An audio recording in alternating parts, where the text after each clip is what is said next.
Here I am with Amanda Berman of the Lawfare Project. Hello, Amanda.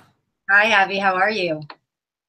I am doing very well, and I think I am one of many people who are ecstatic regarding this new lawsuit that you and the Lawfare Project have just brought against San Francisco State University. Can you give us the background? Why did you just bring this lawsuit, and what is going on? Sure, it would be my pleasure. We're really excited too. It's a groundbreaking civil rights lawsuit on behalf of both Jewish students and Jewish members of the wider San Francisco community. Our involvement at the Lawfare Project began last April when the mayor of Jerusalem, Nir Barkat, was invited by San Francisco Hillel to speak at SF State. And the event was totally disrupted, totally shut down by an out of control mob of disruptors who came. They were screaming genocidal chants and expletives at, of course, the mostly Jewish audience, calling for intifada, from the river to the sea, all the chants we've heard before. But what's interesting, or what was unique in a horrifying way, frankly, was that they were screaming at the audience and the mayor to get the F off our campus. The implication being that this campus is not a welcome place for Jews. And there has been, since then, since what happened with the Barkat event, the Lawfare Project was retained by several individuals. It's now 3 students and 3 adults, but that number has grown over the course of the last year. And since that happened, and since we got involved, we did sort of a deep dive into the campus culture, the climate for Jews, and of course for pro-Israel speech. And what we found was just so incredibly disturbing. We found an administration that refuses to protect or enforce the civil rights of Jewish people, that actually foments anti-Semitism from the highest levels. The conduct process, the student conduct process that was undertaken by the university after the disruption of the Barkat incident, ended with no punishment whatsoever, either for the student disruptors, the leaders of the disruption, or the group, the General Union for Palestine Students, which was actually founded by Yasser Arafat himself. This group, San Francisco State, is the only remaining GUPS campus in the United States. But there was no punishment whatsoever for GUPS or for the students. And the Dean of Student Conduct, who oversaw the conduct process, basically said that the whole thing was a Jewish conspiracy, that these students, these disruptors, who had actually violated the California Penal Code, and there should have been a prosecution brought, in our opinion, that they were really the victims of the mayor's intention to elicit this exact response from them so that he could, quote, galvanize the Jewish American community for political gain. And at the same time, you have the president of the university telling the Jewish community that they are taking up a disproportionate amount of his time, that they have disproportionate power at the university, really perpetuating anti-Semitic tropes. Even when it was explained to him that this type of dialogue was basically straight from the protocols of the Elders of Zion, he said nothing. He nodded his head in acknowledgement. So that's just, a couple of examples of what's going on there. It's a truly pervasively hostile environment for Jewish students, for community members who want to come and, be part of the marketplace of ideas that is academia. And it's an astonishingly terrible place for people to try and be part of what institutions of higher learning are all about. So it was really time for us to bring a lawsuit. I have to say it is very disconcerting to hear the pervasiveness of anti-Semitism on a U.S. college campus. What has been the response that you've received from people hearing how pervasive that anti-Semitic atmosphere really is on this college campus, San Francisco State University? Well, it's really been amazing. I have to say the response from the Jewish community has been so strong and so powerful. I think there's been a really united front, at least so far, from the groups that have commented publicly on the suit. The Lawfare Project has gotten so many emails from concerned community members, people in California who have been following the SF State issues for really decades. I mean, this has been going on since 1968, this anti-Semitism on campus. And, you know, we've been really, really happy to see so many people supporting the lawsuit, saying, you know, thank God you did this, telling us their stories. And that's really been a really a powerful part of all this for us. And I want to say also, we are representing the plaintiffs in co-counsel with the global law firm of Winston and Strawn, which is an unbelievable firm, really a powerful team of attorneys. We have 4 partners and 4 associates on the team, and they have been absolutely exceptional. And so all of our names are listed on the complaint. And all of the attorneys at Winston have also been receiving tons and tons of emails and phone calls from people around the country who are saying, thank you for doing this. Thank you for taking action to uphold and defend the civil rights of the Jewish people on college campuses. College campuses are one of the most anti-Semitic environments for Jewish people. And, you know, this is giving us the opportunity to set a precedent, not only in San Francisco, not only in California, which has pervasive problems really all over the state. And it's the largest, the state with the largest number of colleges and universities in the United States. So we're, you know, hoping to set a precedent there, but also nationwide to start addressing these issues that are happening everywhere: silencing of pro-Israel speakers, silencing of Jewish speakers, silencing of anyone who acknowledges Israel's right to exist, because that really defies the anti-normalization campaign of the anti-Israel groups, the BDS groups, etc. So it's a pretty profound opportunity for our community to say, we're not going to take this anymore. We are going to take action to uphold our rights. And here we are.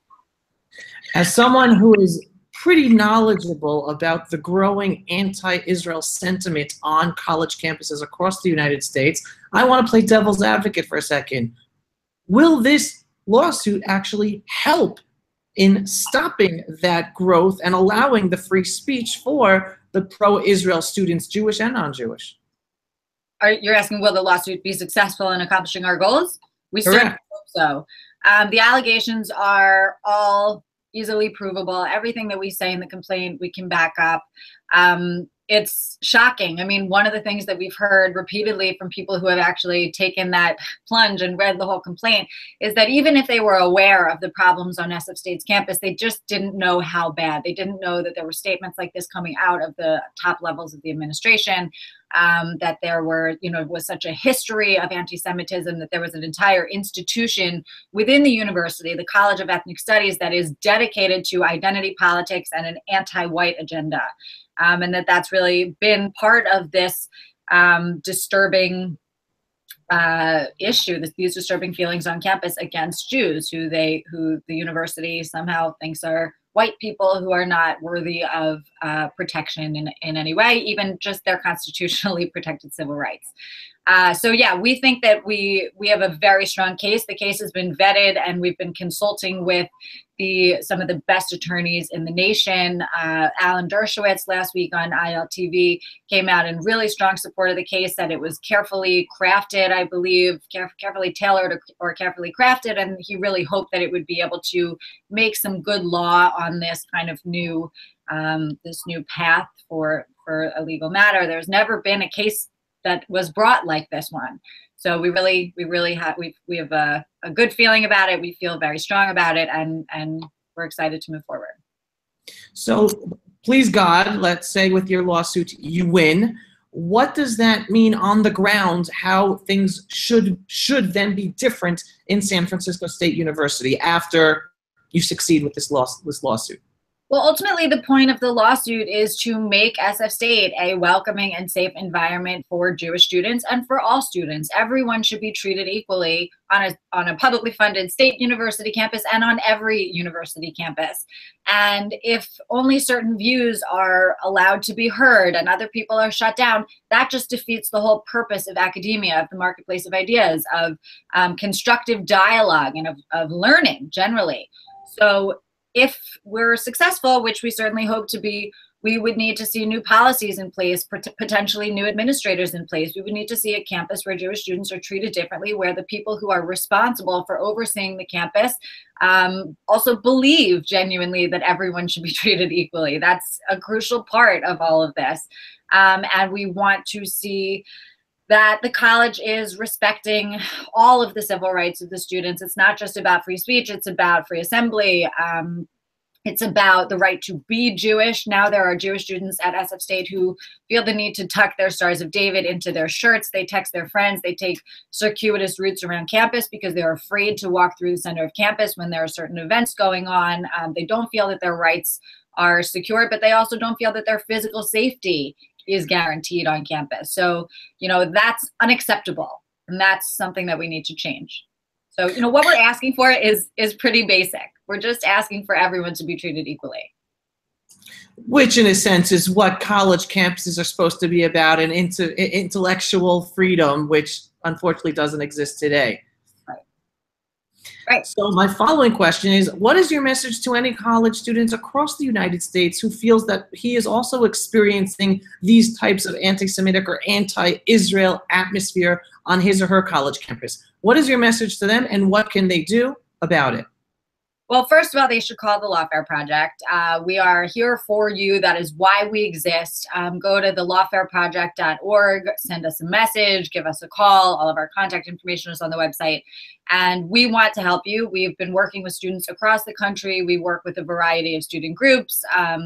We present, we fly across the country and give Know Your Rights presentations to students who are active on their campuses in their Jewish world or the pro-Israel world on campus, to ensure that their events are proceeding the way that they should be, that they're not facing any pushback, or they're not facing any grading problems from professors who don't like their views or their religion.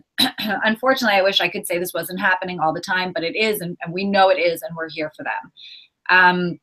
And my message would be that I know it's really hard, excuse me, I know it's really hard to come out against your university and to say, I'm standing up for my civil rights, even if that means that I have to publicly go up against a major academic institution.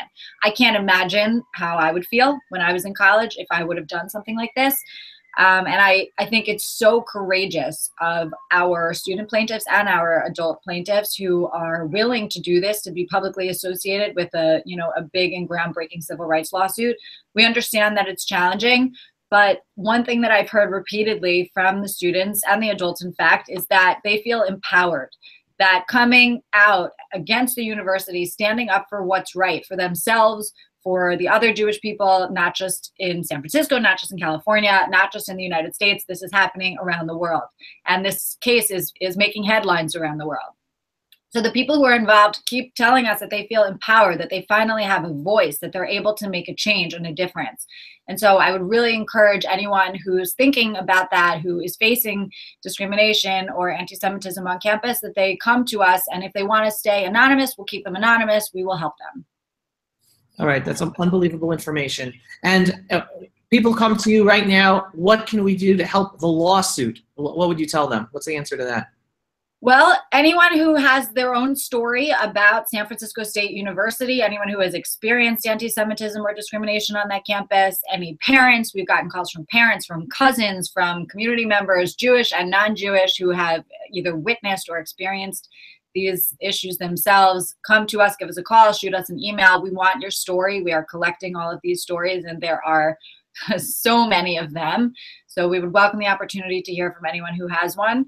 Of course, any support for the Lawfare Project would be very welcome. You can contribute on our website, and we do all of this pro bono. We represent the clients totally pro bono, as does Winston and Strawn, which we are so lucky, again, to have this team and their incredible commitment, which they are also doing totally for free.